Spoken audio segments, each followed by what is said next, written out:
Munugode MLA Komatireddy Rajagopal Reddy Vishwambhara దినపత్రికను వీక్షించడం జరిగింది।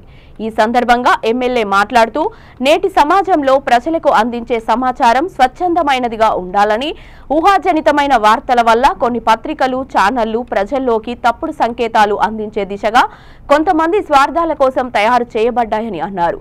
విశ్వంబర దినపత్రిక ద్వారా ప్రజలకు, ప్రభుత్వాలకు మధ్య వారధిగా ఉండాలని, ప్రతి వార్త పక్షపాత ధోరణి లేకుండా ప్రజలకు అందించడంలో కీలక పాత్ర పోషించాలని అన్నారు। నూతనంగా ప్రారంభించిన విశ్వంబర పత్రిక ప్రజలకు మరింత చేరువ అవ్వాలని కోరుకుంటూ పత్రిక యాజమాన్యానికి, సిబ్బందికి శుభాకాంక్షలు తెలియజేశారు। విశ్వంబర దినపత్రిక అక్షరం సాక్షిగా ప్రారంభమైన అనతి కాలంలోనే తెలంగాణ, ఆంధ్రప్రదేశ్ రాష్ట్రాలలో విశ్వంబర పత్రిక ప్రతి ఇంటికి సమాచారాన్ని చేరవేస్తూ నిష్పక్షపాతంగా వార్తలను అందించడంలో ముందుంటుంది।